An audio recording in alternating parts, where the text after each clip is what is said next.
นี่แม่นดินแดนเมืองเวียงไซซึ่งเริ่มแต่บ้านห้วยยาเป็นต้นไปจะเห็นภูหินปูนที่สลับซับซ้อนที่สวยงามเนาะไปตามสุดสายตานี่แหละเนาะสายภูที่งดงามหลายออกจากบ้านห้วยยานี่เข้าไปหาดในตัวเมืองประมาณ12หรือ13กิโลเมตรมื้อนี้เขาเองได้ขี่รถจักรเนาะไปเที่ยวชมบรรยากาศต่างๆของเมืองเวียงไสก็มีหลายสิ่งหลายอย่างที่ประทับอกประทับใจโดยเฉพาะในตามเส้นทางมีความสวยงามแล้วก็สภาพเส้นทางก็ยังดีเนาะไปเที่ยวชมก็ถือว่าบรรยากาศดี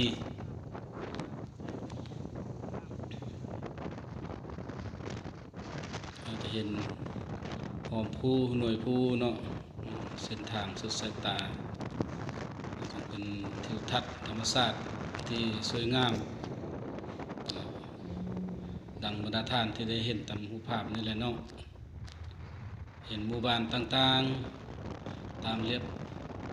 สองฝากทางซึ่งเป็นทิวทัศน์บรรยากาศยามแลงของเมืองเวียงไสอันนี้เป็นเฮามุ่งหน้าเนาะมุ่งหน้าไปทางเข้าไปในเมืองตัวเมืองไสเมืองเวียงไสเนาะขี่ไปเรื่อยๆเนาะ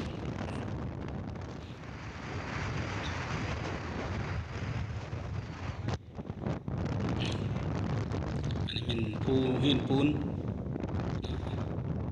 สูงพอสมควร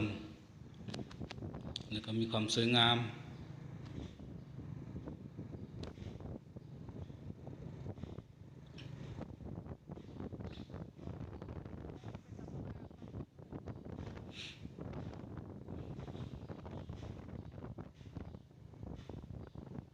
แล้วก็เริ่ม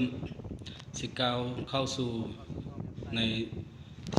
ศบาลตัวเมืองเวียงไสเลยเนาะซึ่งฮอดประตูใสแล้วในตอนนี้เนาะซึ่งพวกเราจะได้เริ่มเข้าในตัวเมืองเวียงไส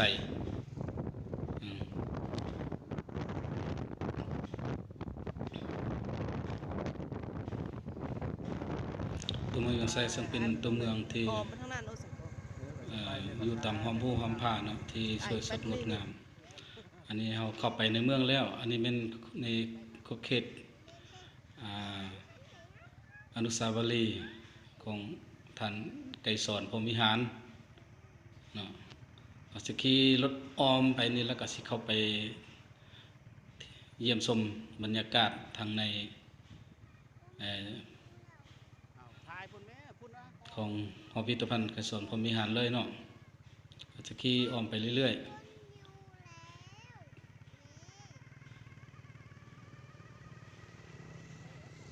อันนี้เป็นบรรยากาศเนาะเดินทานไกรสอนพรหมวิหารกว้างพอสมควรอันนี้เราจะเข้าไปข้างในแล้วเนาะอันนี้เข้าไปในข้างในนะเที่ยวชมสวนดอกไม้แล้วก็ตึกอาคารที่ใหญ่เป็นบนบรรจุสังรวมบรรดาข้อมูลข่าวสารต่างๆของประธานไกรสอนพรหมวิหารซึ่งเป็นผู้นำพรรครัฐที่มีชื่อเสียงเป็นผู้นำพาในการต่อสู้กู้ชาติในสมัยสงครามอันนี้จะมีบรรดารูปปั้นเนาะมีรูปปั้นจำลองของเพิ่นเนาะของท่านไกรสอนพรหมวิหารซึ่งอยู่ในขอบเขตนี้เดินกว้างพอสมควรเรียวสุดสายตาเนาะมีความสวยสดงดงามเดินกว้างเหมาะสมในการนั่งเล่นอ่านหนังสือหรือว่าตากอากาศสดเนาะบรรยากาศยามแลงชมทิวทัศน์ธรรมชาติออกจากนี้จะได้เดินทางต่อเนาะไปขอบเขตถ้ำเนาะถ้ำของท่านผู้นำมีหลายๆถ้ำเนาะต ตามที่ข้าพเจ้าได้สอบถามชาวบ้านเพิ่นว่ามี400กว่าถ้ำว่าซั่นถือว่ามีหลายอีหลีเนาะอันนี้แม่นอยู่ในขอบเขตต่อหน้าถ้ำแล้วนะจะมีหนองแห่งหนึ่งใหญ่ๆซึ่งเป็นบ่อนส่งเรือประจำปี ในแต่ละปีเนาะจะมีการส่งเรือเวลาออกพรรษาปวารณานะจะมีการส่งเรืองานในที่นี้เนาะ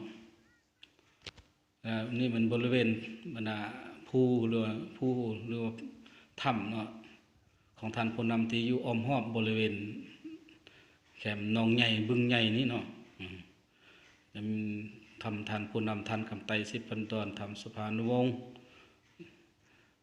อื่นเนาะมันมีหลายถ้ำเนาะของเขตนี้มันถามไส้เนาะอันนี้มันเขาจะเขียนหนังสือติดนะตัวหนังสือติดตั้งทึงภูบนสูงๆเนาะจะได้ซุ่มให้เบิ่งเนาะเราจะเห็นว่าเวียงไสที่มันแห่งการปฏิวัติลาวอันนี้เป็นตัวหนังสือที่เขาเจ้าขึ้นไปติดใส่ทึงภูเนาะสูงพอสมควรวันนี้การบันทึกการเดินทางไปเที่ยวชมตัวเมืองเวียงไสแขวงพันซึ่งเป็นเมืองที่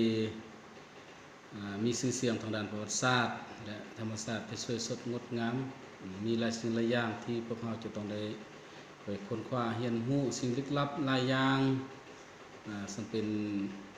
บนต่อสู้กุศลในสมัยก่อนเนาะสันสุดท้ายนี้ก็อย่าลืมกดแชร์กดไลค์กดติดตามให้เฮาเด้อ